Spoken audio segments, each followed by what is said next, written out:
Good morning all of you. बैठ जाओ। Good morning all of you. कुछ homework दिया होगा मैंने।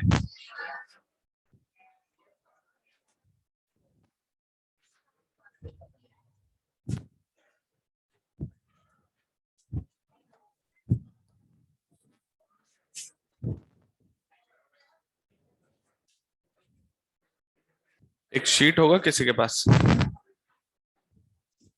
एक्स्ट्रा। Thank you. एक्सरसाइज 11 से 20। Exercise 1 question number 11, question number 12, 13,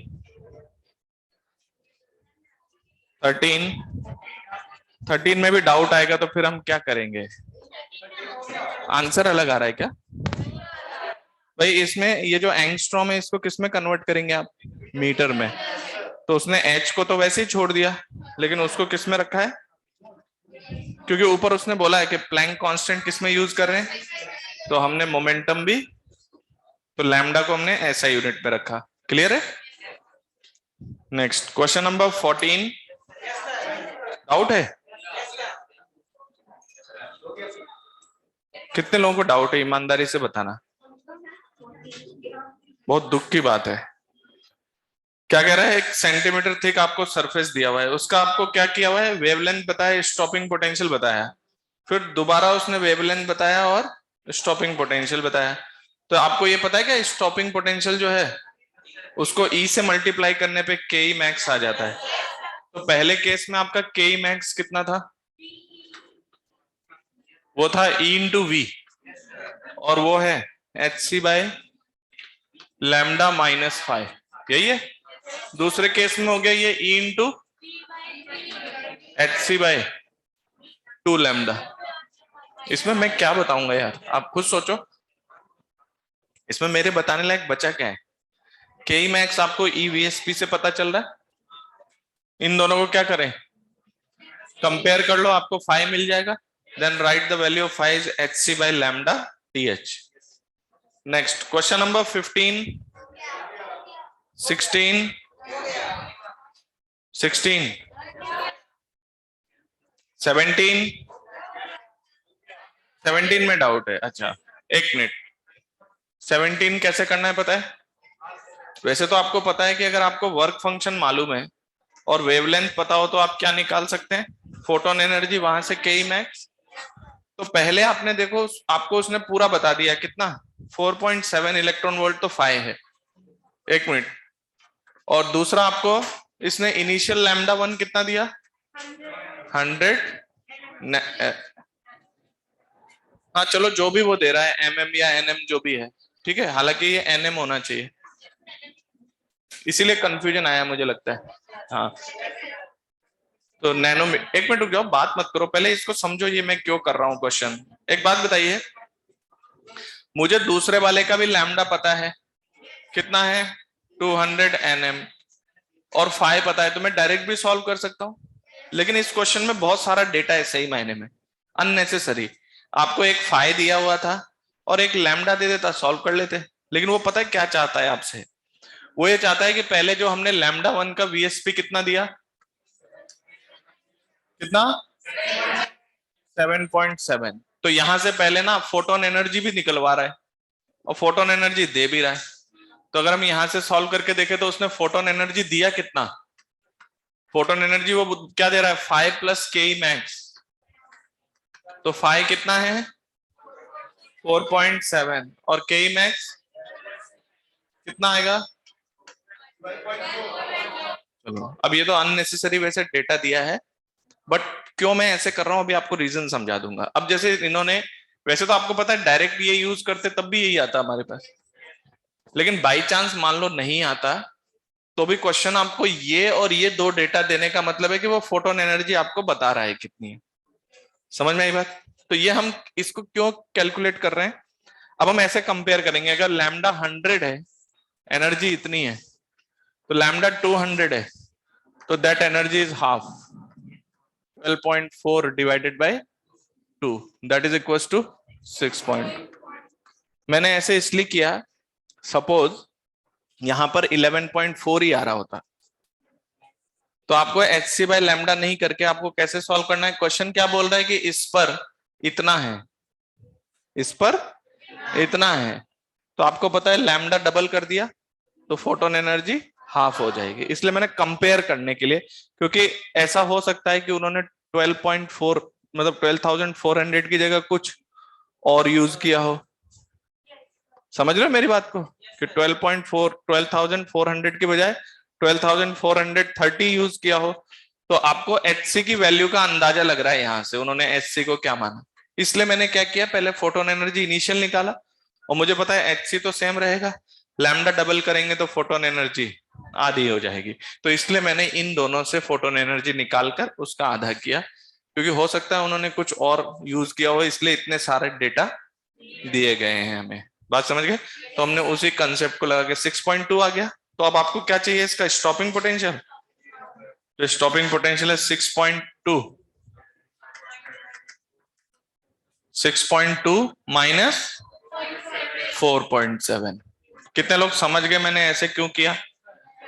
क्योंकि उसने बहुत सारे डेटा दिए थे ना, तो उसने HC कितना यूज किया उसका पता लगाने के लिए, तो मैंने इधर वाला रास्ता ही नहीं लिया, मैं इधर से फोटोन निकाल के मैंने उसका आधा कर दिया। नेक्स्ट क्वेश्चन नंबर 18, 19 सिंपल है, बताना है। अच्छा एक बात बताइए, ये तो बस थोड़ा सा अंदाजा लगाने वाला, ये क्या कह रहा है, lambda naught stands for mid wavelength of visible region. तो विजिबल में अगर हम बात करें तो लगभग 4000 से, एक मिनट, तो लगभग मिडल में 5000 6000 के आसपास है, तो लगभग 5000 के आसपास बोल दिया। अब आप एग्जैक्ट मिडल मत बोलने लगना, एक अप्रॉक्स आंसर देखना है आपको। तो क्या आप पहली बार क्या करा है, lambda naught stands for the mid wavelength of visible region, तो वो विजिबल रीजन में लगभग उसकी वेवलेंथ इसके आसपास है। तो आगे वो क्या कह रहा है कि the de Broglie wavelength of 100 volt electron is nearest to, तो 100 वोल्ट इलेक्ट्रॉन देखना तो कितना आएगा, 12.27 अपॉन अंडर रूट 100, लगभग 1.227। तो अगर आप विजिबल रेंज से देखें, उसके मिडल से इस वेवलेंथ को कंपेयर करना चाहें, तो लगभग कितने टाइम से है, 5000 टाइम्स कम है। लगभग बोल रहा हूँ, एग्जैक्ट वैल्यू नहीं। क्या एक, या आप ऐसे देखो, क्या 5 टाइम्स कम है, नहीं। क्या 50 टाइम्स है, क्या 500 टाइम्स है, तो डेफिनेटली लगभग 5000 टाइम्स कम है। मतलब अगर इसके रेस्पेक्ट में इनमें से किसी को कंपेयर करें तो वो 4000 से 5000 टाइम्स ज्यादा है। तो एक अप्रोक्सीमेट चेक करना था कि कितना होगा। क्लियर है? नेक्स्ट क्वेश्चन नंबर 20 हो गया, वेरी गुड। एक्सरसाइज 2, एक्सरसाइज 2 कहां से डिस्कस करना है, 7 नहीं दिया था, ओके। क्वेश्चन नंबर 8, इसके बाद question number 12, question number 13, question number 14 and 15 हो गया, वेरी गुड। और कुछ दिया था, एक्सरसाइज 2 लेवल 2, क्वेश्चन नंबर 5 आ गया समझ में। अच्छा, इन्होंने वेवलेंथ को क्यों बढ़ा दिया, मैंने आपको एक प्रैक्टिकल एस्पेक्ट बताया था कि जैसे इस पर फोटोन आ रहा है तो रिफ्लेक्ट होके जाएगा, तो वैसे तो हमने सारी एनर्जी रिफ्लेक्ट करा देते हैं, बट प्रैक्टिकल लेवल पे अगर ये मूव करता है तो थोड़ी एनर्जी ये ले जा रहा है ना, तो इसलिए हमने उसको कम कहा है। लेकिन मैथमेटिकल कैलकुलेशन में हम लोग ऐसा नहीं करते हैं, डायरेक्ट लिखते हैं पूरा। हम ये मान के चलते हैं कि इनिशियली सरफेस रेस्ट जैसा बिहेव कर। और कुछ दिया था होमवर्क, एक्सरसाइज 3 लेवल 1, 1 एंड 1 2 4। यार बात नहीं करो पहले, तो डिस्कशन को बहुत इंपॉर्टेंट मानना चाहिए आपको। आपकी थ्योरी में आप कहाँ गड़बड़ी कर रहे हो उसका पता आपको लग जाता है क्वेश्चन से। तो एक्सरसाइज 3 लेवल 1 क्वेश्चन नंबर 1 हो गया, वेरी गुड। क्वेश्चन नंबर 2 दिया था मैंने, 2 दिया था ना question. Question number 2, question number 3 simple है, एंड क्वेश्चन नंबर 4 एंड 5, 5 नहीं देता 4 तक, वेरी गुड। और कुछ दिया था, बाकी नेक्स्ट क्लास में देंगे। तो हम लोग आगे बढ़ते हैं। लास्ट टॉपिक क्या चला था, डेविसन जर्मर।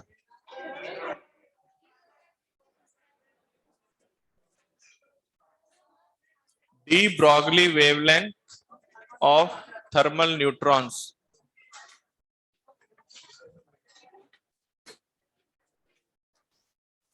मेरा आप लोगों से एक रिक्वेस्ट है कि बात बिल्कुल भी मत करना, क्योंकि मॉडर्न में बहुत फैक्ट बेस्ड चीजें हैं। जब आप पूरा चैप्टर एंड होगा तो आपको बहुत सारी चीजें दिखेगी। तो उनमें से एक फैक्ट यहां पर आ रहा है कि D Broglie wavelength of thermal neutrons. पहली बात तो थर्मल न्यूट्रॉन्स उनको कहते हैं जो जनरली लो एनर्जेटिक न्यूट्रॉन्स हो। समझ में आई बात।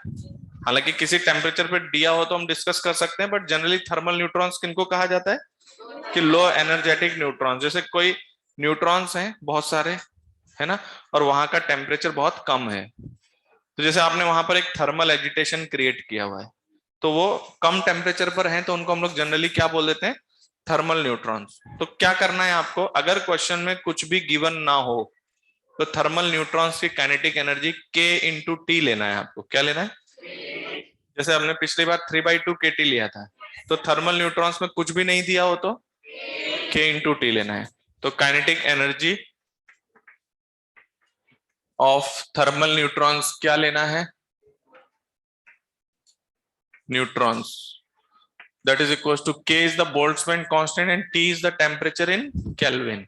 तो यहां से इसका डी ब्रॉगली वेवलेंथ आएगा lambda equals to H upon P, और आप P को क्या लिख सकते हो, under root 2m kinetic energy, and your lambda equals to H upon under root 2m m और K इंटू टी। ये m किसका है, न्यूट्रॉन का मास।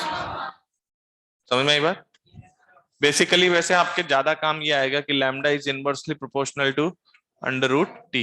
वो कहेगा कि टेम्परेचर डबल हो गया, ट्रिपल हो गया, ऐसा हो गया, वैसा हो गया, तो क्या कंडीशन। लेकिन याद रखना ये टेम्परेचर डिग्री सेंटीग्रेड में नहीं है, केल्विन्स में। वो कहेगा डिग्री सेंटीग्रेड में डबल किया है। समझ रहे हो क्या। तो इसको केल्विन में कन्वर्ट करके तब आप एनालाइज करेंगे, ठीक है। लेकिन अगर मान लो क्वेश्चन में उसने अपनी तरफ से कह दिया कि take this kinetic energy is 5 kT, तो फिर ये मत सोचना कि सर ने कुछ बताया था, क्योंकि क्वेश्चन आपसे डिमांड कर रहा है कि उससे काइनेटिक एनर्जी आप कितनी रखेंगे। अगर कुछ भी नहीं दिया हो then you will use KT, ठीक है। सब डायरेक्ट चीजें हैं, थर्मल एनर्जी KT के इक्वल ली जाती है।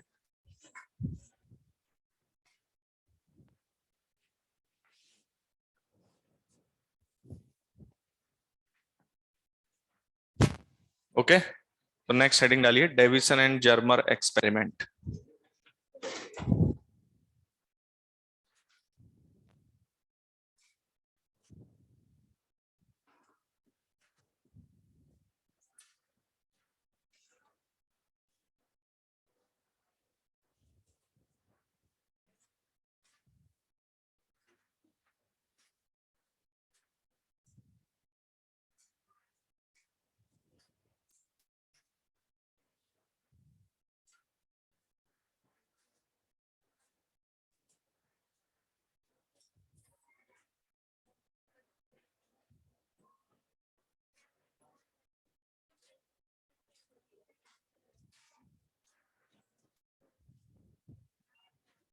Deviation and Germer experiment. ये शीट गिरा हुआ है किसी का,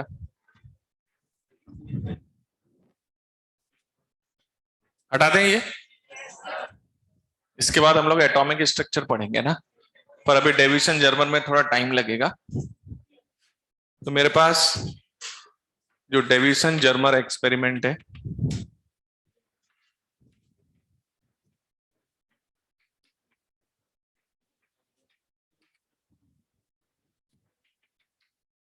ओके, देखिए ये इस एक्सपेरिमेंट में क्या है, वैसे तो मैं इसकी प्लॉट आपको बहुत पहले से बता चुका हूँ कि इन्होंने क्या किया है, एक क्रिस्टल पर इलेक्ट्रॉन्स को गिराया है और वहां से बहुत सारी चीजें बताई कि भाई इलेक्ट्रॉन कैसा नेचर शो कर रहा है, वेव नेचर शो कर रहा है। तो अब हम उसका थोड़ा सा मैथमेटिकल कॉन्सेप्ट क्या है उसको देख लेते हैं। तो जैसे मेरे पास ये निकिल का क्रिस्टल है, तो इन्होंने एक्सपेरिमेंट में किसको लिया है, निकिल क्रिस्टल। बाकी क्वेश्चन में आपको कोई अलग क्रिस्टल भी दिया जा सकता है। निकिल का क्रिस्टल लिया है, इसका जो कैपिटल डी होता है जिसको हम बोलते हैं inter atomic distance, inter atomic distance, ये आपको दिया जाए आपको मत पता है, मतलब दैट इज 2.15 एंगस्ट्रॉम। ये निकिल का होता है। क्वेश्चन में कोई और एटम आपको दिया जाए, कोई और अलग क्रिस्टल दिया जाए, तो उसका आपको इंटर एटॉमिक डिस्टेंस दिया जाएगा, है ना। कई बार हम लोग इसी को लैटिस कांस्टेंट भी बोलते हैं। क्या बोलते हैं?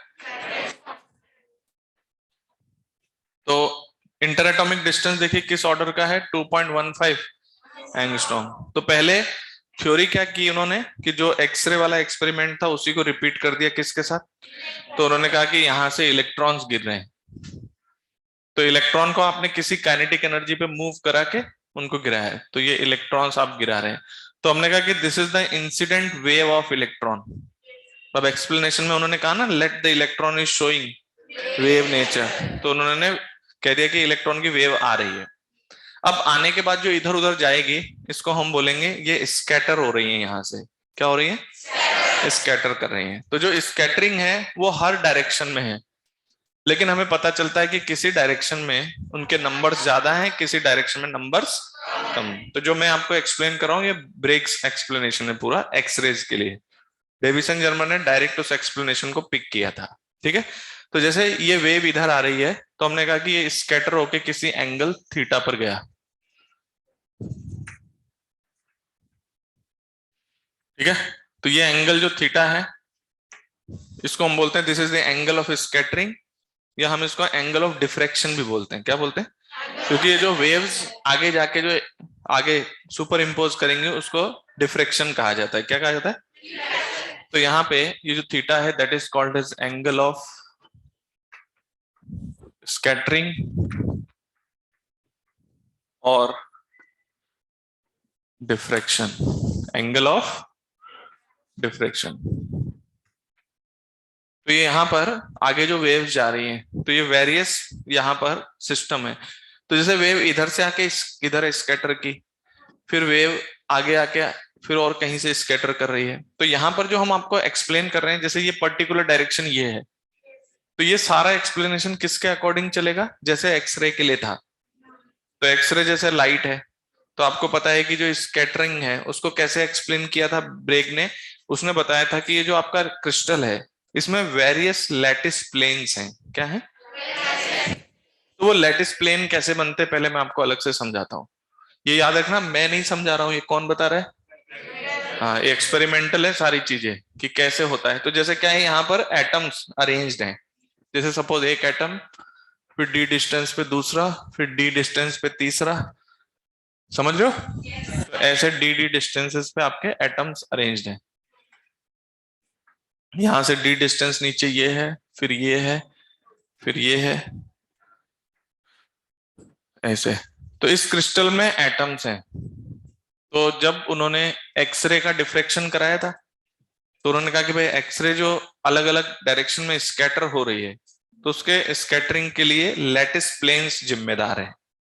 और उन प्लेन्स पे बिल्कुल वो लॉ ऑफ रिफ्लेक्शन जो होता है ना, वो प्रॉपरली वैलिड होता है। तो एक्चुअली क्रिस्टल तो एक है, लेकिन आपको वेव चारों तरफ जाती हुई दिखाई दे रही है, तो अलग अलग प्लेन से जा रही है वो। तो किसी एक पर्टिकुलर एंगल वाले किसी अलग प्लेन से जा रहे हैं, किसी दूसरे एंगल वाले किसी अलग प्लेन से जा रहे हैं, समझ गए। और उनमें आपस में वहां सुपरपोजिशन हो रहा है और उसके करस्पॉन्डिंग मैक्सिमा एंड मिनिमा बन रहे हैं। तो उसने पहले ये बताया कि यहाँ पर किस तरह से प्लेन्स होते हैं। तो उसने कहा कि एटम्स को ज्वाइन करके प्लेन्स बनाए जाते हैं। तो एक प्लेन तो यही है क्या, ये सीधा एक प्लेन तो यही है, फिर उसके पास वाला दूसरा प्लेन ये पैरेलल वाला। तो इसके लिए तो ऊपर से जो वेव आएगी वो वापस ऐसे ही चली जाएगी क्योंकि इसका नॉर्मल है। यस और नो? लेकिन उसने कहा कि यहाँ तो हर डायरेक्शन में वेव स्कैटर कर रही है और कहीं पर ज्यादा आ रहा है मैक्सिमा, कहीं कम। तो उसने कहा कि यहाँ पर सिर्फ एक ही प्लेन एग्जिस्ट नहीं करता है, ये सिस्टम बहुत सारे प्लेन्स की तरह बिहेव करता है। जैसे आपने एक प्लेन ये बनाया, तो कह रहा है कि अगर आप इस एटम से इस एटम को ज्वाइन करें तो you are getting one more plane, इसके पैरेलल ये। तो किसी पर्टिकुलर डायरेक्शन में जाने के लिए ये आपका एक और प्लेन है, तो इसको मैंने कहा दिस इज ब्रेक्स प्लेन और स्कैटरिंग प्लेन, और you can say it as lattice planes. समझ में आई बात? ये सारा एक्सप्लेनेशन ब्रेक्स का है।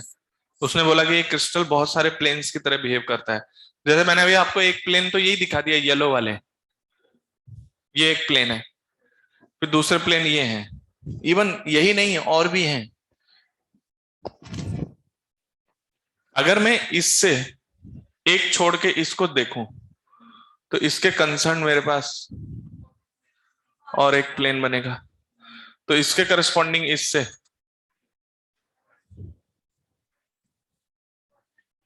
तो इस लैटिस में बहुत सारे प्लेन्स हैं। ये एक्सप्लेनेशन है इस बात का कि आपकी वेव हर डायरेक्शन में जा रही है ना, तो ये जो प्लेन है ये बहुत सारे, ये जो लैटिस है क्रिस्टल, ये बहुत सारे प्लेन्स की तरह और सब अपने अकॉर्डिंग ले जा रहे हैं। समझ में आई बात? तो ये जो प्लेन्स हैं उनमें अगर हम कंसिडर करें तो सपोज ये मैं थीटा एंगल पे जाने वाला क्या शो कर रहा हूं आपको, एक वेव शो कर रहा हूं, तो क्या आप मुझे बता सकते हो इसका प्लेन कैसे होगा? तो इसका प्लेन ऐसे होगा। पहले मैं क्या करूं, जो थीटा एंगल पे जा रहा है इसके लिए प्लेन ढूंढ रहा हूं।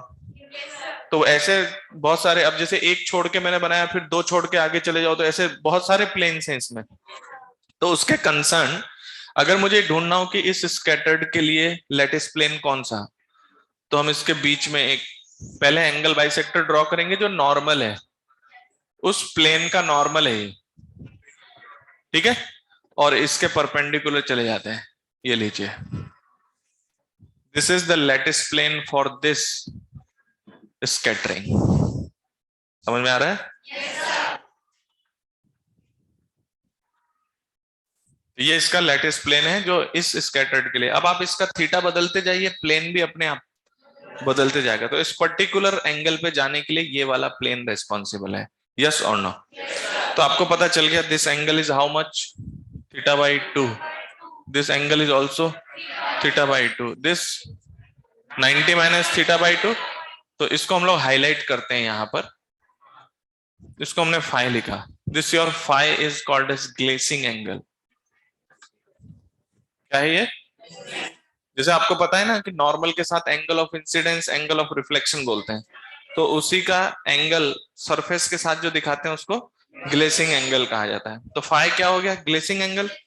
तो मुझे बताइए, ये एक एटम है ना, क्या आपको लगता है ये प्लेन अगले पिछले वाले एटम से पास करेगा?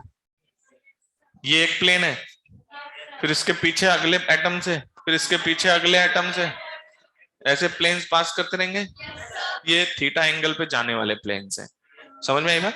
जो थीटा एंगल पे ले जाएंगे। अब आप थीटा बदलो, आपका प्लेन बदल जाएगा। तो मेरे पास यहां से यहां तक की डिस्टेंस कितनी है? Capital T. और ये एंगल कितना है? फाई। तो ये एंगल 90 माइनस फाई। तो यहां से मैंने ड्रॉ किया परपेंडिकुलर, ठीक है। ये जो परपेंडिकुलर डिस्टेंस है इसको हम लोग बोलते हैं डी। समझ गए क्या? तो D is called a distance between this successive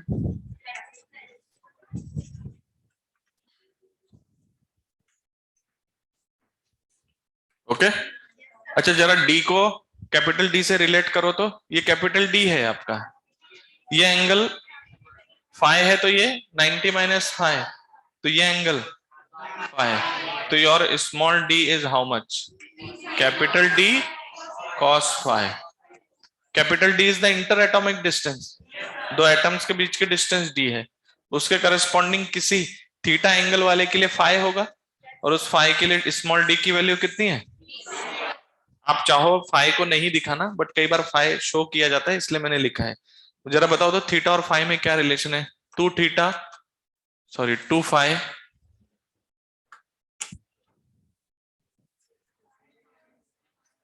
to phi plus theta is pi, two phi plus theta is pi, that is your phi equals to pi minus theta upon two. तो phi को आप direct भी लिख सकते थे, अभी हमने phi को थोड़ा हाईलाइट किया हुआ है कि small D equals to capital D cos phi, और फाई की वैल्यू कितनी है? पाई बाई टू माइनस, तो आप चाहो तो इसको D sine theta by to लिख सकते हो। कितना लिखा हुआ है? Capital D sine theta by to. समझ आई बात? तो ऐसा करो, पहले ना इसको कहीं पे अलग से बना लो, है ना, ताकि आपको ध्यान रहे कि लेटिस प्लेन्स कैसे बनते हैं, एक एक एटम्स को जोड़ जोड़ के लेटिस प्लेन्स बनाए जाते हैं। ठीक है, फिर इसको नोट करना बाद में, ताकि जो मैं यहां से आगे लिखूंगा वो कंटिन्यू रहेगा आपका।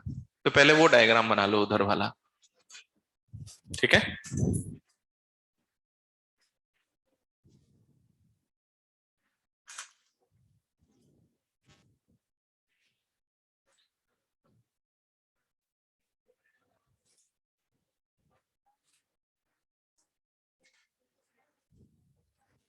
इस टॉपिक के लिए ना एडवांस में हेडेक मत लेना, मेंस में है ये, मेंस एंड बोर्ड्स।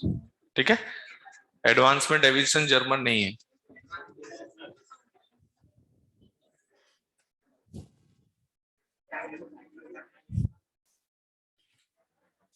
एडवांस में नहीं है, मतलब मैटर वेव्स है, सिर्फ कौन सा नहीं है? Deviation German. मैटर वेव्स है, lambda equals to H by P के क्वेश्चन आपको देखने को मिलेंगे वहां पे। केमिस्ट्री का मुझे पता नहीं बेटा, हाँ उसमें सॉलिड स्टेट में है। हाँ तो होगा, तो मैं पढ़ा दे रहा हूँ आपको, कोई दिक्कत तो नहीं है, थ्योरी तो सेम ही रहेगी, बट केमिस्ट्री में आता है या नहीं ये मुझे नहीं पता।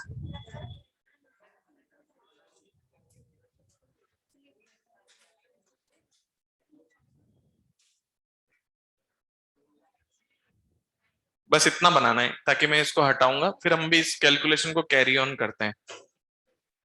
तो ये आपको जो इस डायग्राम में देखने को मिल रहा है, ये लैटिस प्लेन देखने को मिल रहा है, किसके करस्पॉन्डिंग?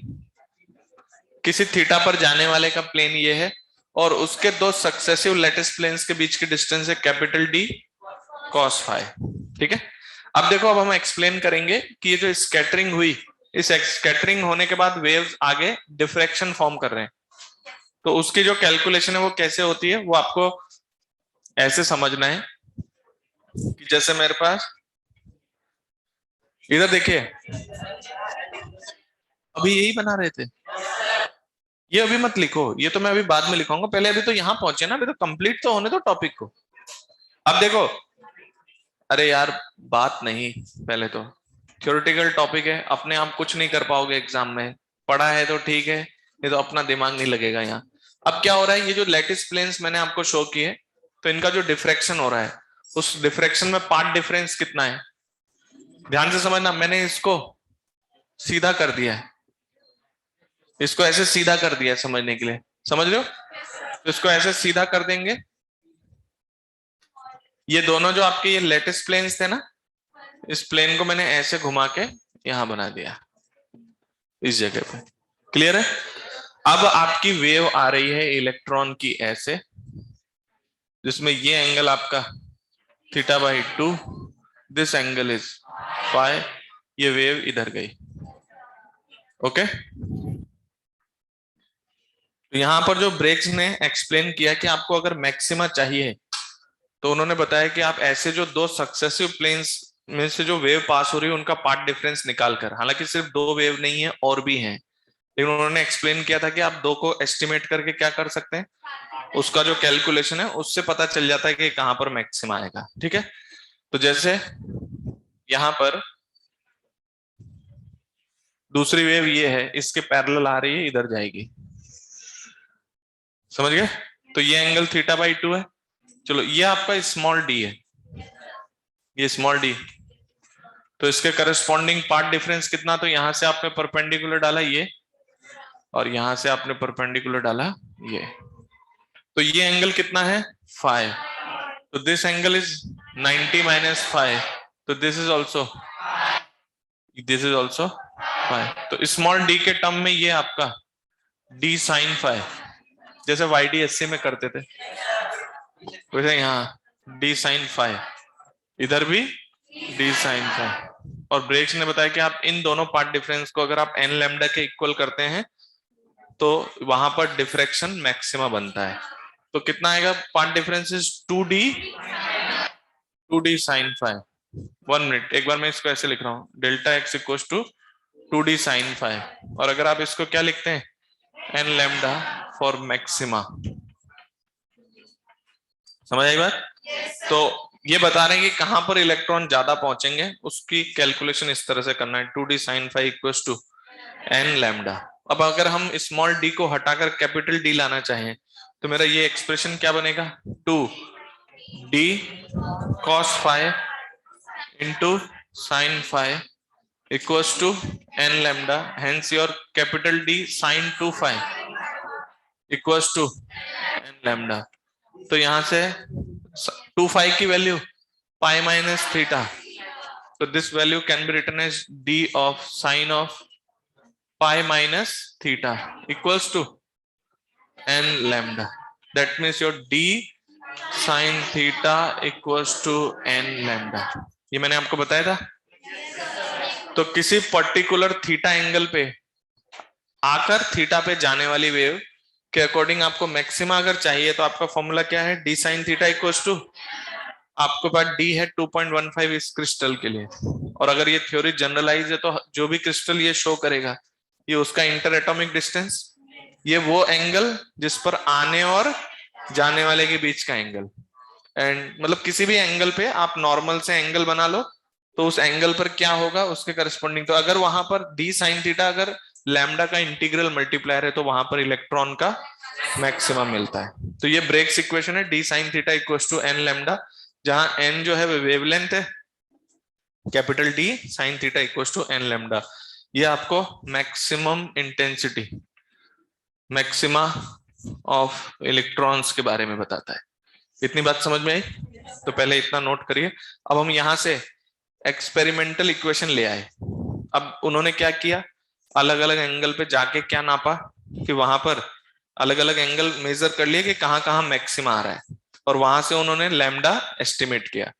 फिर उसी लैम्डा को जो ये इलेक्ट्रॉन आपने गिराए थे किसी एनर्जी से, उसको डी ब्रॉगली के हेल्प से कैलकुलेट किया और वो दोनों सेम थे। तो वहां से कहा गया कि इस क्रिस्टल पर इलेक्ट्रॉन वेव नेचर शो कर रहा है। क्लियर और नॉट? इसको नोट करिए पहले इतना पूरा। हाँ, पहले इधर लिखना है देन उधर,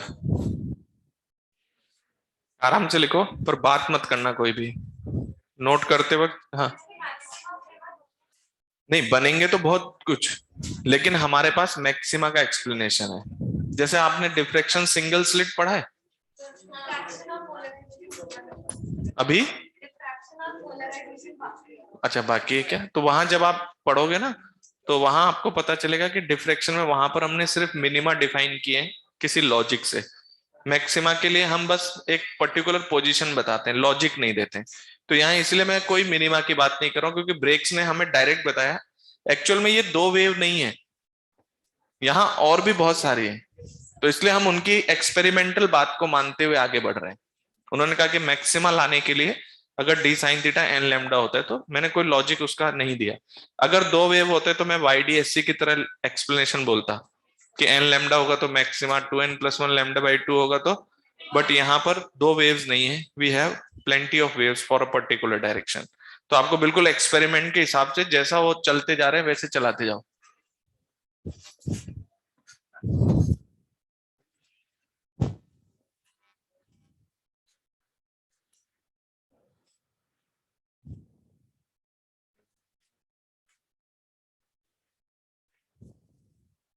देखा किसी ने भी नहीं है वेव्स को, समझ रहे हो? बस उसका आउटकम जो है वो किस तरीके का है, और ये फॉर्मूला आपको पूरा इस एक्सपेरिमेंट को एक्सप्लेन करता है। तो मन नहीं मान रहा है लेकिन electron is showing wave nature.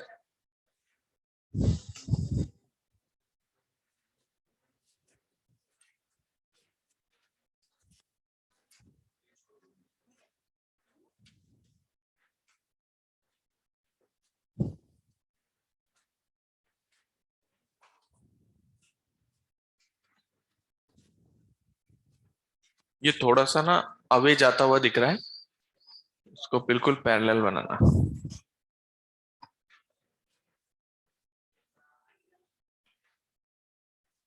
मुझे कैमरे में दिखा, वेव कहाँ दिख रहा है यार?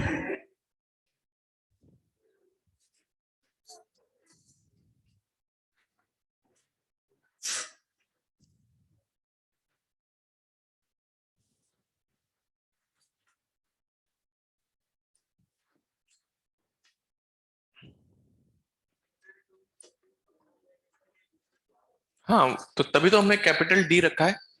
ये निकल के लिए है कितना, जो उन्होंने एक्सपेरिमेंट में यूज किया था निकल, निकल के लिए 2.15 है। बाकी जो क्वेश्चन देगा उसके करस्पॉन्डिंग।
डायरेक्ट आपको ये फॉर्मूला ध्यान होना चाहिए, D sine theta equals to N lambda. Maximum यही यूज होगा।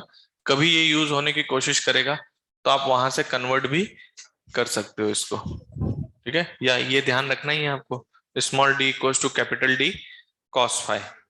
Small d is the distance between the lattice plane and capital D is interatomic distance.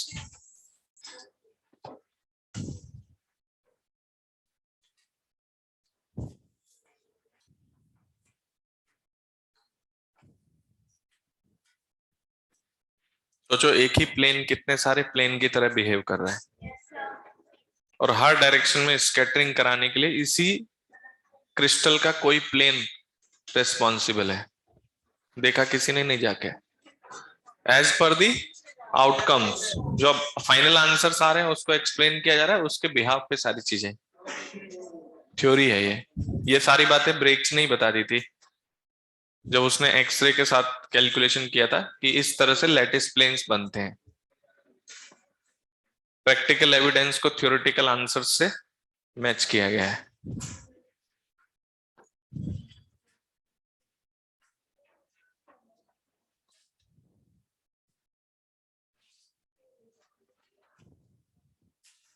Note कर लिया? Important equation is capital D sine theta equals to N lambda.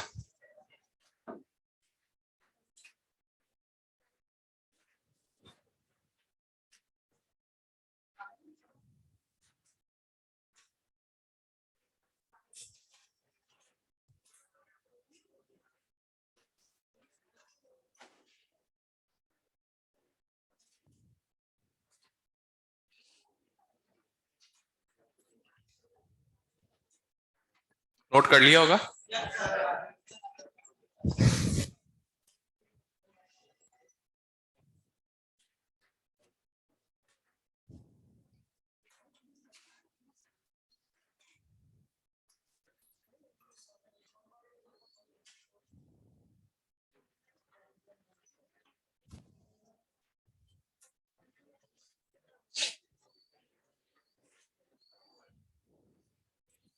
ठीक है, तो capital D sine theta equals to N lambda. N आप समझते हो, it is called as order of maxima. तो your for maxima you have the relation d sine theta equals to N lambda, और यहां पर एन जो है वो ऑर्डर ऑफ मैक्सिमा।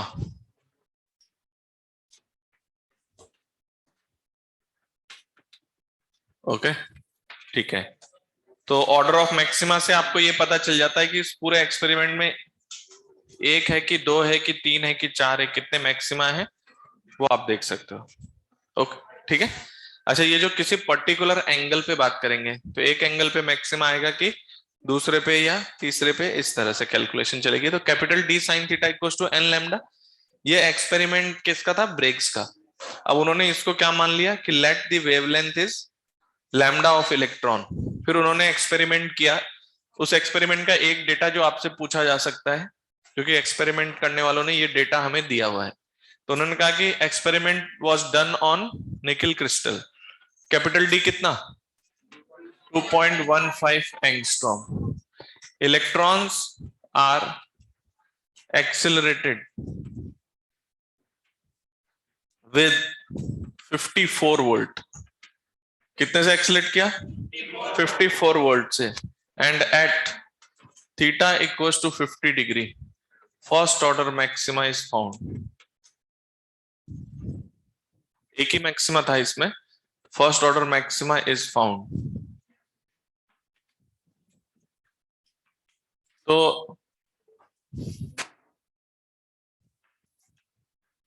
अगर हम इसका एक्सपेरिमेंटल लैम्डा की बात करें तो फॉर एक्सपेरिमेंटल वैल्यू ये क्या कहता है?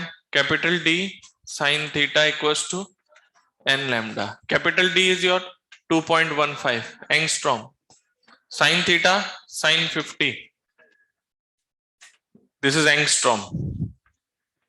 फर्स्ट ऑर्डर है 1 और lambda. What is the wavelength of electron? ये अप्रोक्सीमेटली आता है 1.65 एंगस्ट्रॉम। कितना आता है? एक पर्टिकुलर डेटा दिया था उन्होंने, हालांकि ऐसे उन्होंने एक डेटा से नहीं निकाला होगा, ऐसे बहुत सारे डेटा मैच किए होंगे, तब जाके पता चला होगा कि हाँ ये बात सही है। अब नेक्स्ट जो पॉइंट है वो है थ्योरेटिकल। थ्योरेटिकल के अकॉर्डिंग डी ब्रोगली क्या कहता है? The lambda must be h by P. और आपको ध्यान हो तो हमने इलेक्ट्रॉन के लिए इसको कहां तक हम ले आ चुके हैं? 12.27 अपॉन रूट बी। आंसर आएगा एंगस्ट्रॉम में जब इसको वोल्ट में रखेंगे। तो वोल्ट में कितना दिया है? 54 वोल्ट पे एक्सेलेरेट करने पे। तो मेरे पास लैम्डा आएगा कितना? 12.27 डिवाइडेड बाय अंडर रूट 50। तो lambda is nearly 1.67 angstrom. Nearly कितना होता है ये? तो ये डेटा और ये डेटा ऑलमोस्ट, और हम जितने बार भी इस एक्सपेरिमेंट से लैम्डा निकाल रहे हैं और थ्योरेटिकल लैम्डा निकाल रहे हैं वो दोनों एक दूसरे से मैच करते हैं। तो यहां से पता चलता है कि hence the electron is showing wave nature as per de Broglie hypothesis. तो नोट कर लीजिए यहां तक।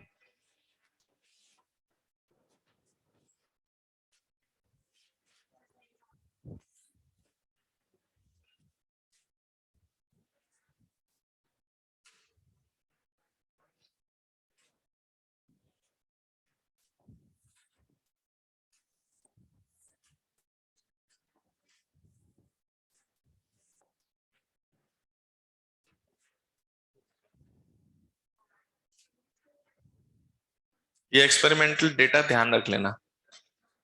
कभी आपसे पूछा है कि डेविसन जर्मर ने कौन सा डेटा दिया आपको, तो ये वाले डेटा दिए हैं। 54 वोल्ट पे एक्सलेट करके निकिल क्रिस्टल पर 54 वोल्ट पे एक्सलेट करके 50 डिग्री पर आपको फर्स्ट ऑर्डर मैक्सिमम मिलता है।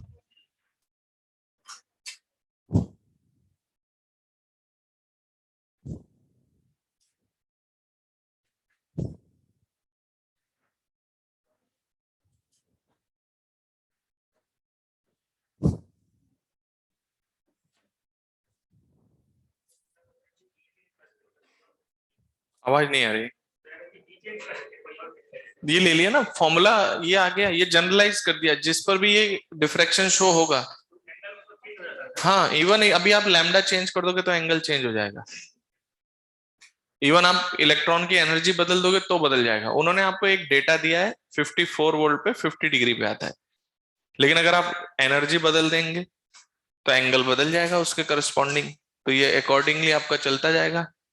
तो पहले इतना लिख लो। तो एक्सपेरिमेंटल और थ्योरेटिकल डेटा सेम है, और ऐसा सिर्फ एक ही डेटा नहीं है। ऐसा नहीं कि एक डेटा आने पे तसल्ली हो गई होगी, क्या पता दूसरे डेटा पे मैच बाई चांस यहाँ आ गया हो। समझ रहे हो? वैसे बहुत सारे डेटा लिए होंगे उन्होंने, तब जाके कहा होगा कि electron is showing wave nature.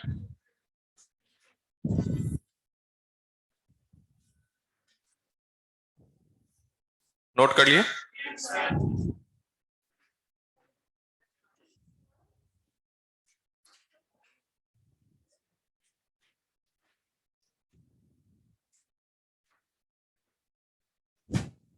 तो नीचे लिखिए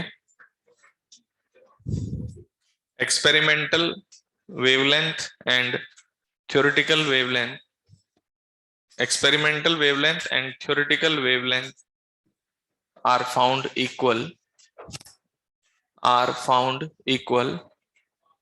Hence, this experiment shows, hence, hence this experiment shows the electron is showing wave nature. The electron is showing wave nature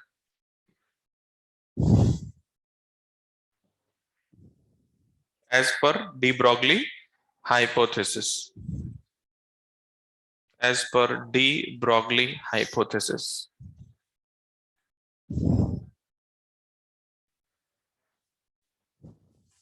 okay तो as per de Broglie hypothesis ये situations हैं। Clear है क्या? तो ये एक डेटा इन्होंने दिया है, बाकी हमारे पास क्या कहते हैं, अब क्वेश्चन जब भी आता है इससे रिलेटेड तो हम सॉल्व करेंगे। जैसे क्वेश्चन लिखे, देखिए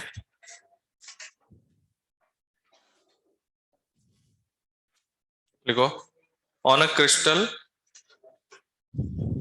crystal of inter atomic distance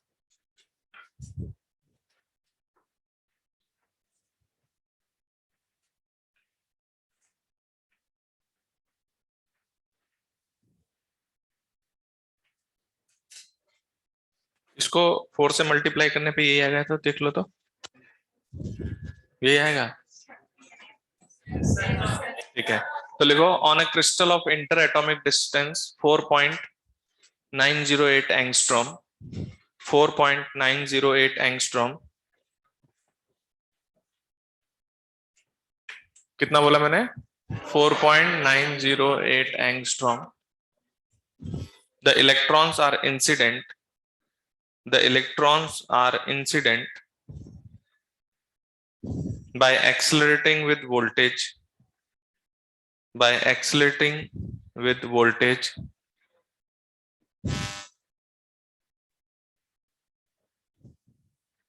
100 volt. Then find out the angle of diffraction at which, then find out the angle of diffraction at which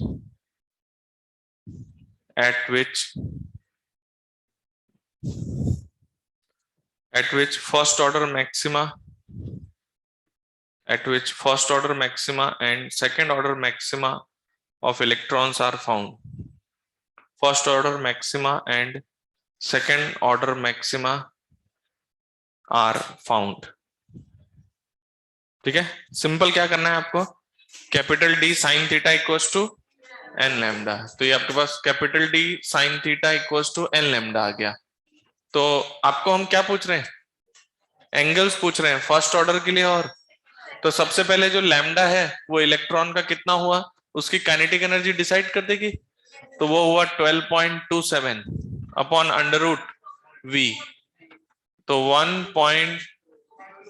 12.27 upon under root 100 and that value is your lambda equals to 1.227 angstrom. ये तो हुआ wavelength इसका।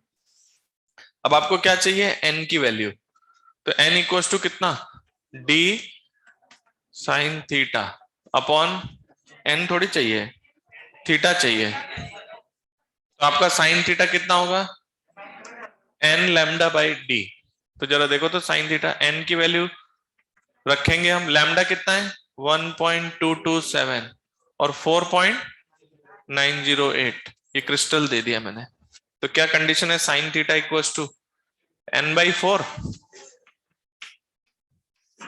तो आपको कहां कहां पे maximum मिलेगा, एक बार 1 पे, 2 पे, 3 पे और 4 पे, तब तक साइन थीटा डिफाइन होगा।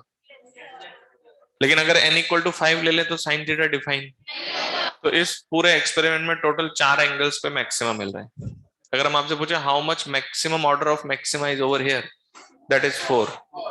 समझ में आई बात। तो यहां से मेरे पास फर्स्ट ऑर्डर के लिए n इक्वल टू 1 होगा and the sine theta would be 1/4। Your angle is sine inverse 1/4। इसी तरह से अगर हम सेकेंड ऑर्डर की बात करें, that is n equals to 2, sine theta 2/4, that gives you theta is I/6। ऐसे आप इसका थर्ड ऑर्डर और फोर्थ ऑर्डर की बात कर सकते हैं। इस क्वेश्चन में मैक्सिमम कितना जाएगा, फोर्थ।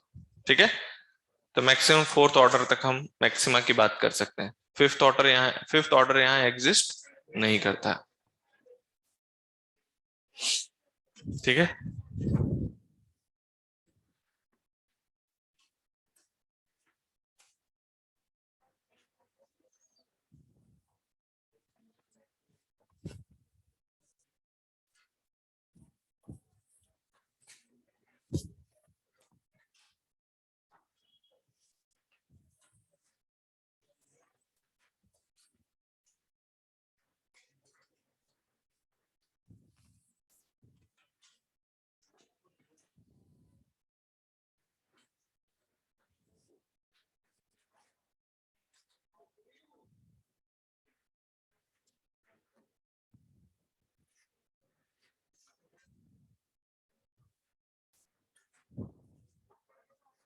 ओके, सिंपल क्वेश्चन है, क्वेश्चन में कोई दिक्कत नहीं है। जो थ्योरी है वो थोड़ी सी कॉम्प्लिकेटेड है, क्योंकि एजम्पशंस बहुत सारे हैं, उसके करस्पॉन्डिंग बाद में एक्सपेरिमेंटली थ्योरी फिट बैठ जाती है।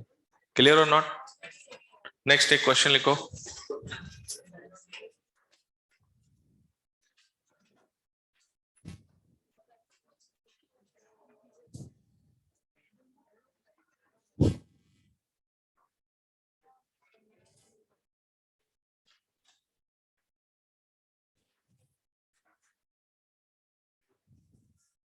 ठीक है, क्वेश्चन लिखो। On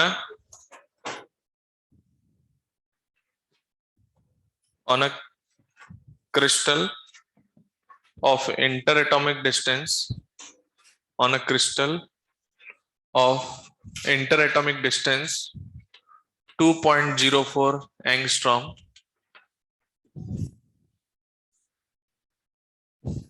the electrons are, capital D is 2.04 angstrom.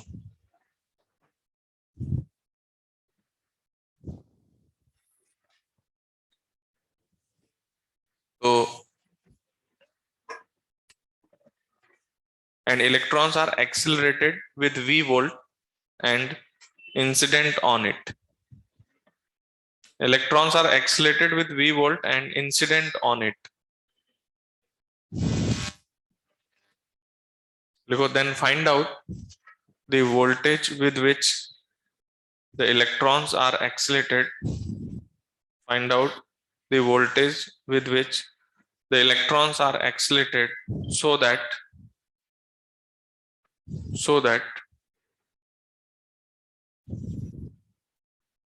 the maximum order of maxima is found.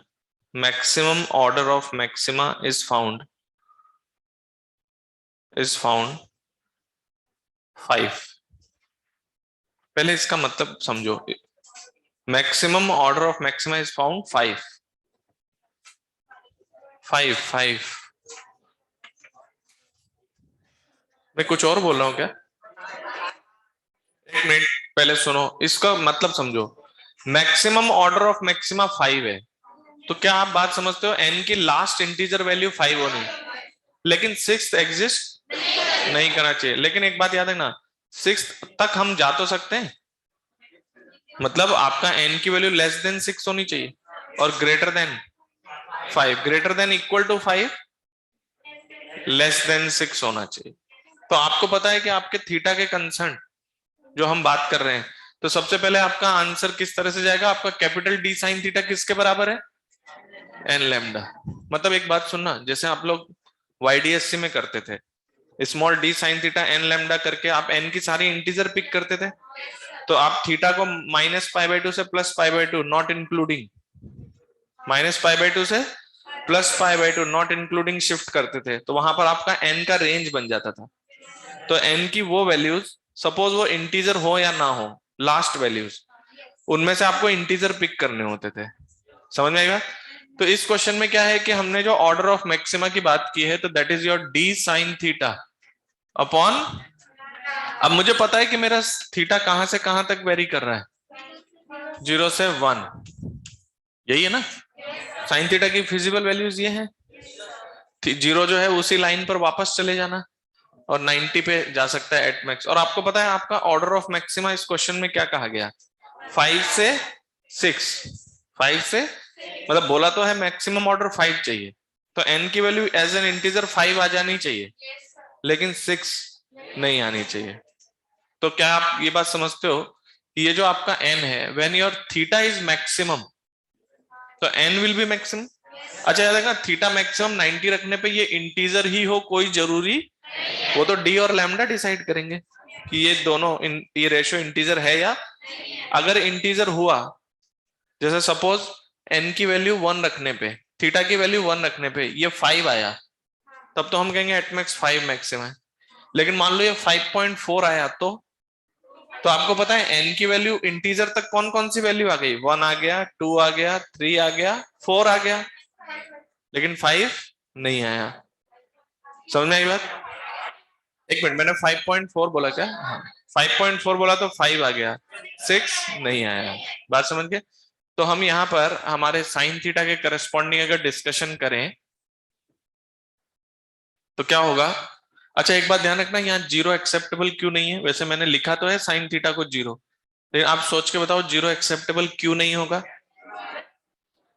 क्योंकि दो लैटिस प्लेन के बीच में कुछ ना कुछ तो गैप रहेगा ही। तो अगर आप नॉर्मल गिराओगे तो उनका पार्ट डिफरेंस 0 नहीं होगा।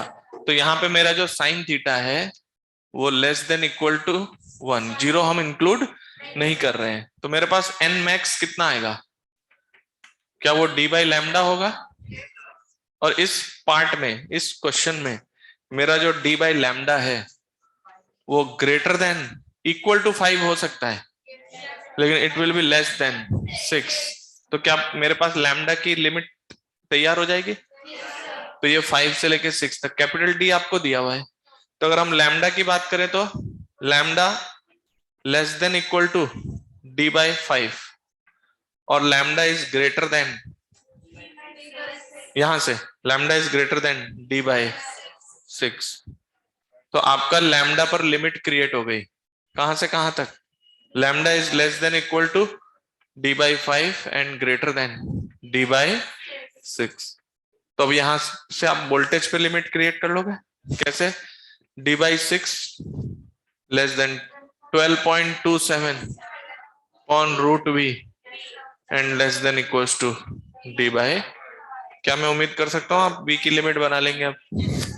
ठीक है, ये एज ए कॉन्सेप्ट समझाया है कि आपका जो n है वो इंटीजर ही हो कोई जरूरी नहीं है। थीटा बराबर 90 पे वो तो d बाई लैम्डा का रेशियो डिसाइड करेगा। अगर वो रेशियो इंटीजर आता है तब तो वो भी एक मैक्सिमा को शो करेगा। और अगर d बाई लैम्डा, क्या चीज? d बाई लैम्डा सपोज 5.4 है, तो 5 मैक्सिमा बन चुके हैं, 6th वाला नहीं बन रहा है, तो एंगल 90 डिग्री पे कोई मैक्सिमा नहीं है। तो जो भी इंटीजर होंगे वो आप पिक करोगे, यहां से आपका वोल्टेज पर लिमिट बन जाएगी। कैपिटल डी आपको क्वेश्चन में गिवन है कितना? 2.04, यही दिया था क्या? ओके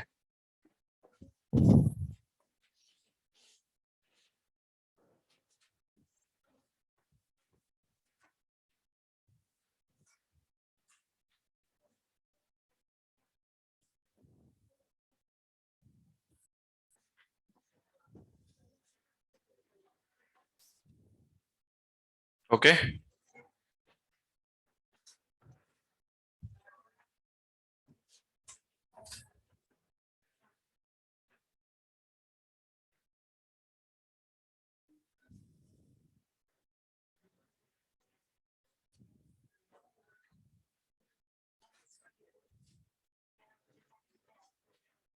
चलें आगे।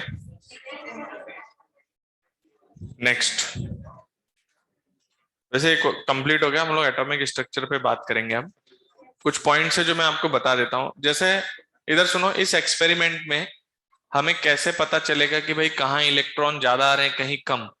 तो वहां पर हमारे पास एक डिवाइस होगी, इलेक्ट्रोमीटर।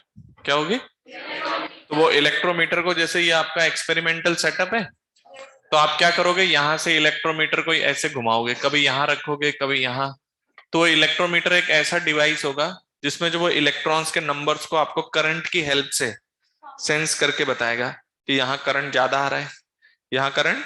तो वो डिवाइस क्या होगा, उस पर जब इलेक्ट्रॉन ज्यादा आ रहे होंगे तो वो करंट ज्यादा शो करेगा, और कहीं करंट कम शो करेगा। तो वो जो करंट की हेल्प से वो इलेक्ट्रॉन के नंबर्स का आपको मेजरमेंट देगा। समझ में आई बात? यहां पर हम लोग जैसे जो इलेक्ट्रॉन्स आ रहे हैं उनको कैप्चर करने के लिए कुछ गैस चैम्बर का यूज करते हैं। किसका? Gas chamber. वो गैस चैम्बर क्या होते हैं, ऐसे होते हैं कि जो इलेक्ट्रॉन्स को वो गैसेस के जो एटम्स हो वो उन इलेक्ट्रॉन्स को कैप्चर कर लें और आयनाइज हो जाएं। क्या हो जाए? तो जैसे उधर से इलेक्ट्रॉन्स आ रहे हैं, अंदर गैसेस है, तो वो गैस मॉलिक्यूल्स क्या करेंगे, उनसे इलेक्ट्रॉन को एक्सेप्ट करके चार्ज हो जाएंगे, आयनाइज हो जाएंगे। तो कई बार आपसे कहा जाता है कि भाई ये आयनाइजेशन चैम्बर है। क्या है? Ionization chamber. क्योंकि यहाँ पर जो इलेक्ट्रॉन्स आएंगे उनको कैप्चर करने के लिए आपने गैसेस को यूज किया है, और वो गैसेस आयनाइज होकर उन इलेक्ट्रॉन्स को कैप्चर करेंगे। और कैप्चर करने से पहले रास्ते में कौन लगा होगा? एक इलेक्ट्रोमीटर। वो इलेक्ट्रोमीटर क्या करेगा, वो जो इलेक्ट्रॉन पास करेंगे उससे वो आपको करंट सेंस करके बताएगा।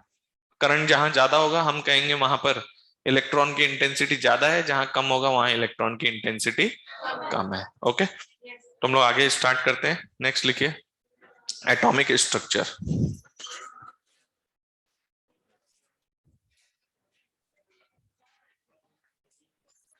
एटॉमिक स्ट्रक्चर पढ़ा हुआ है क्या कुछ? बिल्कुल नहीं।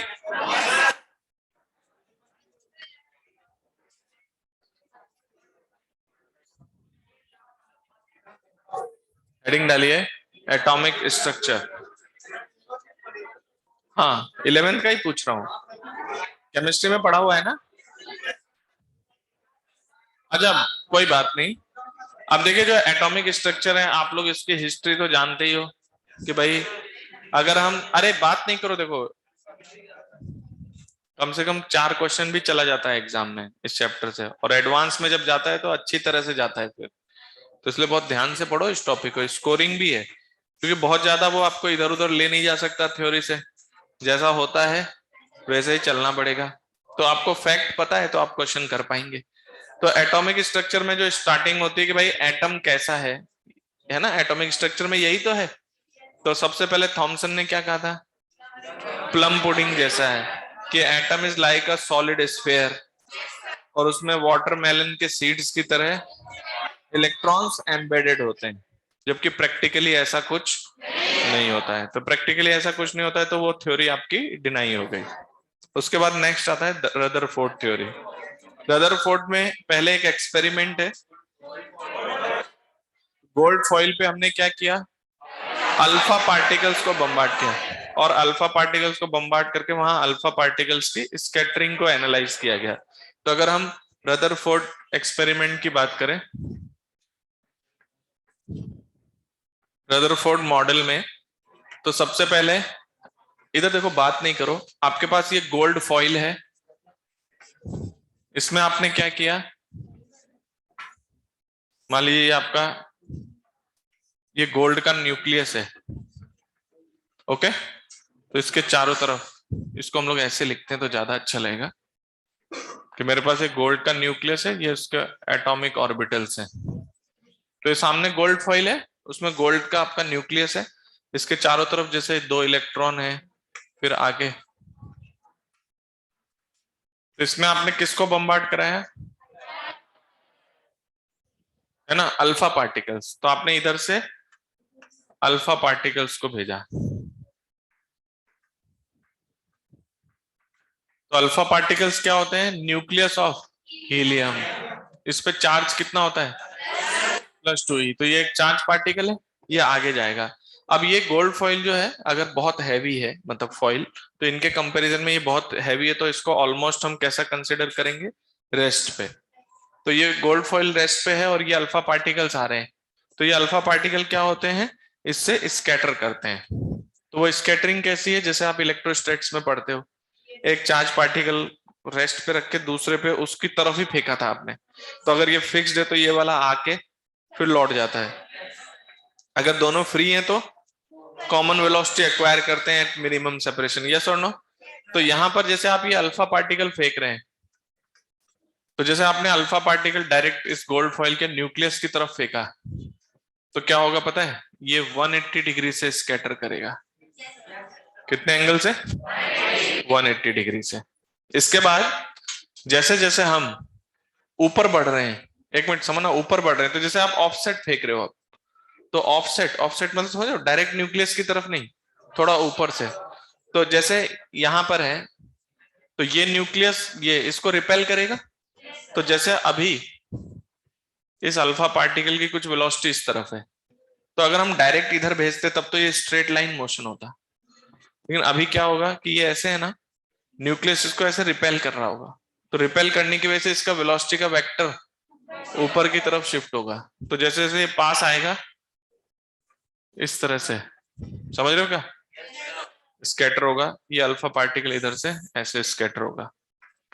जितना पास से जाएगा उतना एंगल ऑफ स्कैटरिंग, जितना इधर पास से जाएगा उतना एंगल ऑफ स्कैटरिंग, और जितना दूर से जाएगा उतना कम एंगल ऑफ डिफ्लेक्शन आएगा। तो जैसे अगर हम बात करें कि किसी पर्टिकुलर सिचुएशन में, कि मान लीजिए ये इसके आने वाली डायरेक्शन है और ये फाइनल जाने वाली डायरेक्शन है, जैसे सपोज ये है आपका गोल्ड का न्यूक्लियस, ये आपका अल्फा पार्टिकल आ रहा है और वो ऐसे गया, तो उसकी इनिशियल डायरेक्शन और ये फाइनल, इन दोनों के बीच में एंगल है, तो this angle is called as angle of deflection. ठीक है, तो जो एंगल ऑफ डिफ्लेक्शन है, आप देख रहे हो कि कितना डिफ्लेक्ट करके गया। तो जितना पास से जाएंगे उतना ज्यादा डिफ्लेक्शन होगा, और जितना न्यूक्लियस से दूर रहेगा उतना कम होगा। और इस प्रैक्टिकल का आउटकम था कि मैक्सिमम अल्फा पार्टिकल सीधे ही जा रहे थे। तो इससे ये पता चला था कि जो एटम है ना, एटम का जो मैक्सिमम पार्ट है वो खाली है, और उसके बहुत स्मॉल वॉल्यूम में उसका लगभग टोटल मास कन्फाइंड रहता है, जिसको उन्होंने कहा कि उसको हम न्यूक्लियस बोलते हैं। क्या बोलते हैं, तो ये न्यूक्लियस है। और ये स्कैटरिंग देख के पता चल रहा था कि ये ऑलमोस्ट यहाँ पर सारा मास है और एटम का मैक्सिमम पार्ट कैसा है, खाली है। इतनी बात समझ में आई। तो ये जो इस तरह से स्कैटरिंग हो रही है, इधर थीटा ऐसे आके इधर जा रहा है, तो इसमें ना एनसीईआरटी जब आप पढ़ोगे, शीट में तो आपको कोई इतना नहीं मिलेगा ये सब चीजें, एनसीईआरटी पढ़ोगे तो आपको पता चलेगा कि ये जो इनिशियल वेलोसिटी देख रहे हो आप, ये इनिशियल वेलोसिटी है जिससे आपने प्रोजेक्ट किया। तो इनिशियल वेलोसिटी की लाइन ये है क्या, ठीक है। तो हमने इससे इसको किसी डिस्टेंस पे फेंका है, इसको हमने इसके किसी डिस्टेंस पे फेंका है। तो ये हमारे पास, अगर हम बात करें कि आपने इसको कितना ऑफसेट फेंका है, इसकी डिस्टेंस होगी। तो मान लीजिए उसको हमने कुछ बी बोला है, तो आपने इसको थ्रो किया, तो बी जितना क्या होगा, बी जितना कम होगा उतना एंगल ज्यादा होगा। बात समझ में आई बात। अच्छा, यहां पर है ना नंबर ऑफ स्कैटर्ड, स्कैटर्ड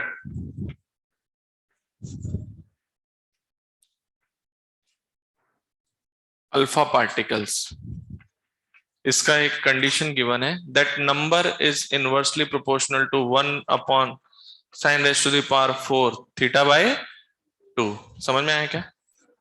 समझना नहीं, ये सब एक्सपेरिमेंट के आउटकम्स हैं। तो ये हमें पता है कि जितना ज्यादा एंगल पे फेंकेंगे उतने नंबर, देखो जितना ज्यादा एंगल होगा, बताइए जितना ज्यादा एंगल होगा, है ना, और जितना कम एंगल पे, मतलब तो जितना दूर से जाएंगे उनके स्कैटरिंग एंगल उतने ही कम होंगे और वो इजीली पास करते रहेंगे। तो फटाफट एक बार इतना नोट करो।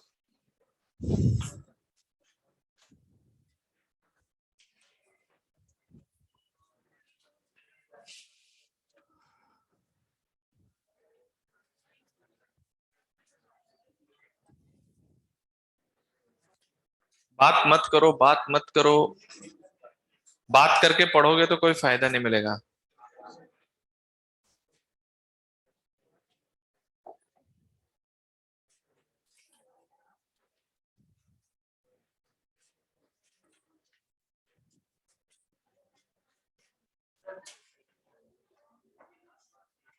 ये समझना ही नहीं है ये, मतलब ये वैल्यू ये बता रही है, इधर देखिए, जितने थीटा कम एंगल का लोगे, जितना थीटा कम एंगल का डिफ्लेक्शन है उतने ही नंबर आपके ज्यादा होंगे। तो यहां पे ये पता चला था कि मैक्सिमम अल्फा पार्टिकल सीधे ही जा रहे थे, और हमारा थीटा एट मैक्स कितना है, पाई है क्या, 180 डिग्री डिफ्लेक्शन में। तो 180 डिग्री डिफ्लेक्शन पे साइन ये बन जाएगा कितना, 90, और इसके करस्पॉन्डिंग। ओके, फिर रदरफोर्ड मॉडल जो है, इसमें गोल्ड फॉइल पे इसको हमने बम्बार्ड किया था। जितना कम एंगल ऑफ डिफ्लेक्शन है उतने ही नंबर ज्यादा होते हैं।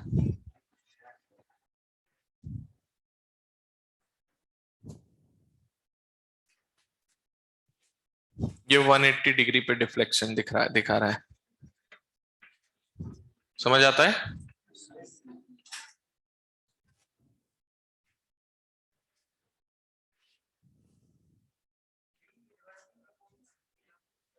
नहीं डायरेक्ट मत बोलो कुछ भी, बट हमें पता है जितना ज्यादा बी होगा उतना थीटा कम होगा। तो ये जो बी अगर आप कहते हो इट इज इंक्रीजिंग, तो इसको हम बोलेंगे हमारा angle of scattering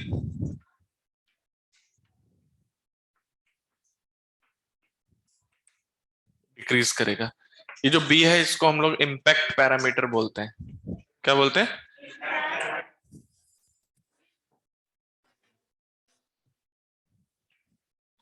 impact parameter. ठीक है यार, ये बात मत करो, बात बिल्कुल नहीं। अगर आप पढ़ रहे हो तो आउटपुट निकालो, वरना मैं आपको अभी बता देता हूँ, बात करते हुए पढ़ रहे हो, उसके पढ़ने का कोई फायदा नहीं है। तो इससे बेटर होता हम कहीं घूम रहे होते। जब फायदा ही नहीं है तो फिर क्या मतलब। हाँ, कोई कुछ पूछ रहा है? किस पे? वी?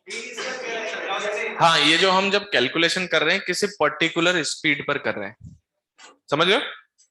लेकिन जितना पास से होगा उतना एंगल ज्यादा होता है, ये हर कंडीशन में वैलिड है। जितना दूर से जाएगा उतना कम एंगल जाएगा, और यहीं से ये आउटकम आया था कि हमारे पास एटम का मैक्सिमम पार्ट क्या है, खाली है। ओके, अब देखिए ये जो चीज मैं आपको समझा रहा हूं कि भाई ये ऐसे ऐसे गया है, ये इम्पैक्ट पैरामीटर क्या शो कर रहा है, जो इसकी इनिशियल वेलोसिटी की लाइन है ना, उसका न्यूक्लियस से डिस्टेंस, ये इम्पैक्ट पैरामीटर। तो जितना दूर से फेंकोगे उतना ही एंगल ऑफ डिफ्लेक्शन कम आएगा। ठीक है, अब देखिए आपको ना एनसीईआरटी आज उठानी है जाके, और उसमें देखना है कि ये एक्सपेरिमेंट उन्होंने किस नाम से दिया हुआ है। उन्होंने एक्सपेरिमेंट कैसे दिया मैं आपको बताता हूँ। एक गोल्ड फॉइल है, पीछे एक सरफेस है, उस पर उन्होंने जेडएनएस लगा रखा है, फिर इधर से अल्फा पार्टिकल फेंक रहे हैं, फिर वो अल्फा पार्टिकल वहां पर जेडएनएस के सरफेस पे टकरा रहा है, फिर वहां से उनको पता चलता है कि भाई, वहां पे उनसे पता चलता है कि भाई जहां पे जेडएनएस होता है ना, वहां पे जब अल्फा पार्टिकल हिट करता है तो ब्लिंक करता है वहां पे। तो वो जो इंटेंसिटी है उससे पता चला कि ज्यादा से ज्यादा क्या हो रहे हैं, स्ट्रेट जा रहे हैं। बात समझ में आई? तो वो एक्सपेरिमेंट किस नाम से है एक बार जाके देख लेना, क्योंकि वो इस नाम से नहीं है, इस नाम से नहीं है। तो नेक्स्ट क्लास में मैं आप लोगों से पूछूंगा, आप लोग मुझे देखकर बताएंगे कि वो किस नाम से दिया हुआ है। एक्सपेरिमेंट सारा है। अब एक मिनट सुन लो मेरी बात, मैं इसलिए बता रहा हूँ कि ये बोर्ड में आपको लिखने के लिए आएगा, और ये बहुत ज्यादा पूछा जाता है इस एक्सपेरिमेंट के बारे में। तो एक मिनट, हाँ नहीं, एक्चुअली क्या था, ये जो है ना, रदरफोर्ड ने इस एक्सपेरिमेंट के हेल्प से मॉडल तैयार किया था, बात समझे? तो वो एक्सपेरिमेंट का नाम कुछ और है, आप देख के बताना, मैं आपको टास्क दे रहा हूँ ताकि मैं चाहता हूं कि आप जाके एनसीईआरटी थोड़ा पलटे। अब एक मिनट सुन लो यार, बात करने लग जाते हैं, एग्जाम आपको फेस करना है। अब क्या करोगे, जैसे ये इसका नाम पहले पढ़ लोगे तो आपको ध्यान रहेगा कि रदरफोर्ड मॉडल यही है।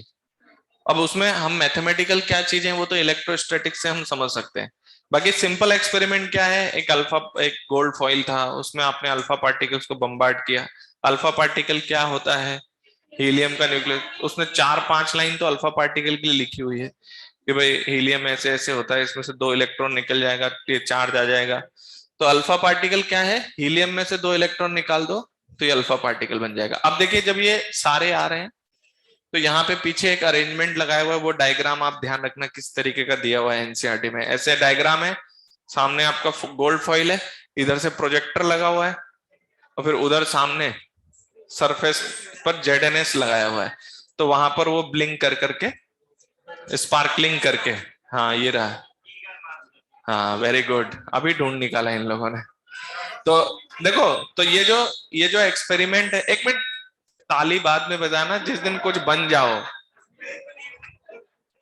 अब सुन लो,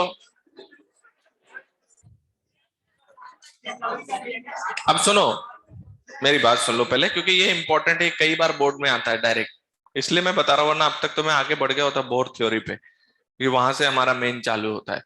तो अब क्या है कि जो रदरफोर्ड है वो सारा एक्सपेरिमेंट तो आपको पता ही है, सीधा जाएंगे, कम ज्यादा जो है वो सीधे चले जाएंगे, कम स्कैटर्ड होंगे, स्कैटरिंग का एंगल, ये इम्पैक्ट पैरामीटर। इम्पैक्ट पैरामीटर क्या है बताइए, लैंग्वेज में बताएं तो, बी नहीं, लैंग्वेज में बताओ इम्पैक्ट पैरामीटर क्या है। Impact parameter is the perpendicular, एक मिनट मुझे बोले दो, the perpendicular distance between the initial velocity, line of initial velocity from the nucleus, that is impact parameter. अब इम्पैक्ट पैरामीटर बढ़ाओगे तो क्या कम होगा, एंगल ऑफ डिफ्लेक्शन कम होगा, और हमें पता है एंगल ऑफ डिफ्लेक्शन जितना कम होगा नंबर उतने ज्यादा होते जाएंगे। ये आउटकम हो गया।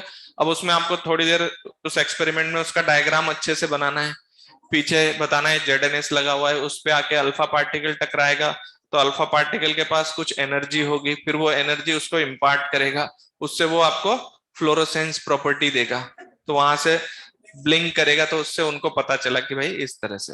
तो ये रदरफोर्ड जो है, मेरा ये बताने का पर्पज है कि वहां पर ये एक्सपेरिमेंट अलग नाम से है, तो उसको जाके देखना, उसमें यही सारी बातें लिखनी है। क्लियर है क्या? तो नेक्स्ट हेडिंग डालिए, बोर मॉडल। चलिए बोर मॉडल नेक्स्ट क्लास में स्टार्ट करेंगे। मैं इसमें कुछ पॉइंट्स बता देता हूँ, हालांकि वो इलेक्ट्रोस्टैटिक्स के ही है, ठीक है, हो सकता है आपको पता हो। तो एक बार हम लोग इसके कुछ मैथमेटिकल बात कर लेते हैं, अगर कभी आ जाए तो। जैसे प्लीज बात नहीं, केस फर्स्ट, क्लास अभी होगी 40 पे, अभी 5 मिनट बाकी है। तो इधर देखिए, वैसे किसने याद दिलाया कि सर क्लास ओवर हो गई?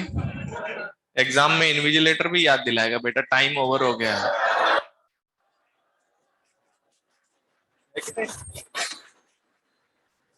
अब अब आपके लिए एक एक मिनट कीमती होता है, तो अभी मेरे पास 5 मिनट है, मैं 5 क्वेश्चन हिट कर सकता हूँ अभी, कम से कम ओएमआर तो भर ही सकता हूँ यार।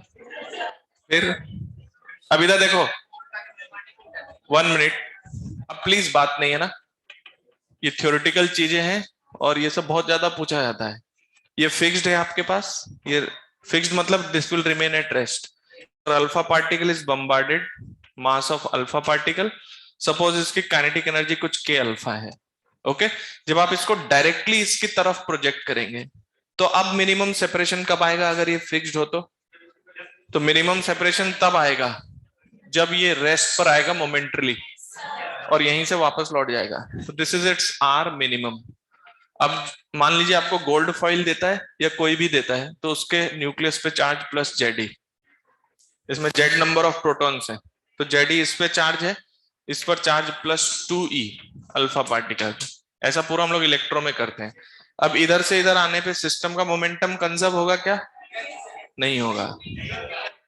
एक मिनट, ना तो सिस्टम का होगा ना अल्फा का, क्योंकि यहाँ फिक्स्ड करने के लिए एक्सटर्नल फोर्स लग रहा है, लेकिन इस एक्सटर्नल फोर्स का वर्क डन जीरो है।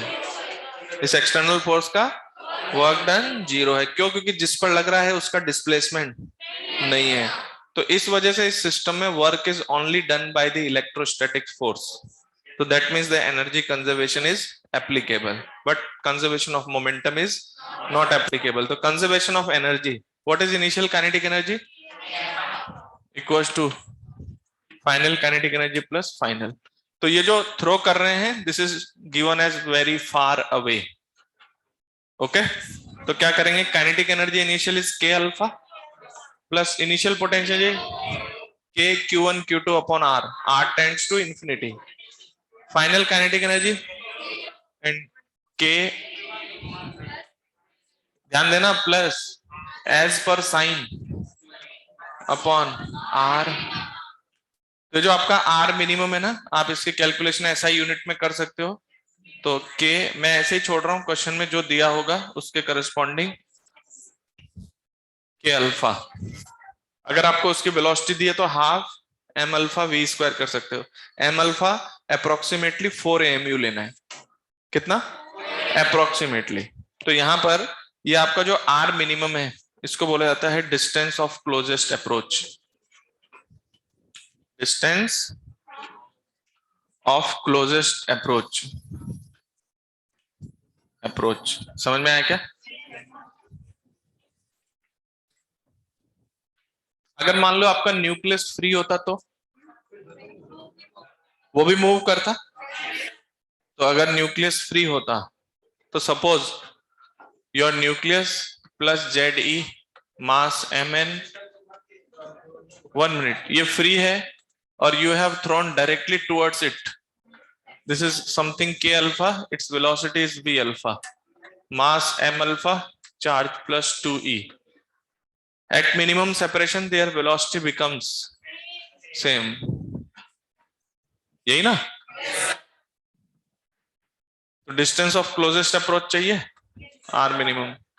तो एक तो क्या करेंगे? Conservation of linear momentum and conservation of energy, उससे आ जाएगा। और एक आपके पास डायरेक्ट है half mu we relative square.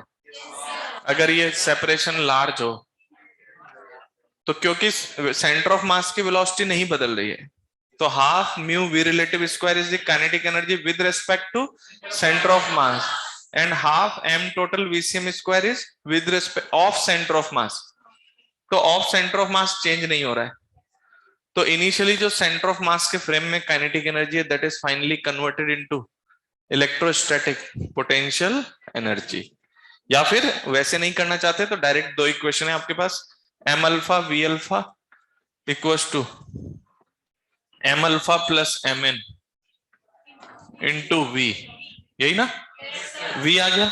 And energy conservation half m alpha v alpha का whole square plus potential energy zero. Final kinetic energy half small m plus capital M v का होल स्क्वायर, ये v ये वाला, plus k Q1 Q2 as पर साइन। This is the distance of closest approach. और अगर आपको direct चाहिए एक लाइन में, इस केस में अगर इनिशियली लार्ज सेपरेशन पे है, तो यार answer will be half mu square equals to k Q1 Q2 upon R minimum. सही बात है? तो देखिए इधर V रिलेटिव है ना, तो ये आएगा half m alpha mn upon m alpha plus mn, V relative, very good, plus that is equals to k ZE 2E upon R minimum. यहां से सॉल्व करना, वो यही आएगा। इसको इधर ले जाओगे ना तो यही आएगा। और इधर देखो, अगर ये फिक्स होता, सुनना, अगर ये फिक्स होता और इसको ऑफसेट फेंक देते ऊपर, तो इस पॉइंट के अबाउट एंगुलर मोमेंटम कंजर्व करेंगे और सिस्टम की एनर्जी कंजर्व करेंगे। समझ आई बात? ये सब हम लोग इलेक्ट्रो में कर लेते हैं। तो ये आपका मैथमेटिकल कुछ आता है तो इस पर बेस्ड होता है। क्लियर है? तो नेक्स्ट क्लास में हम लोग बोहर मॉडल पे बात करेंगे। ठीक है? तो अभी होमवर्क में नहीं दे रहा हूं नेक्स्ट क्लास के लिए, वो पूरा पढ़ाएंगे।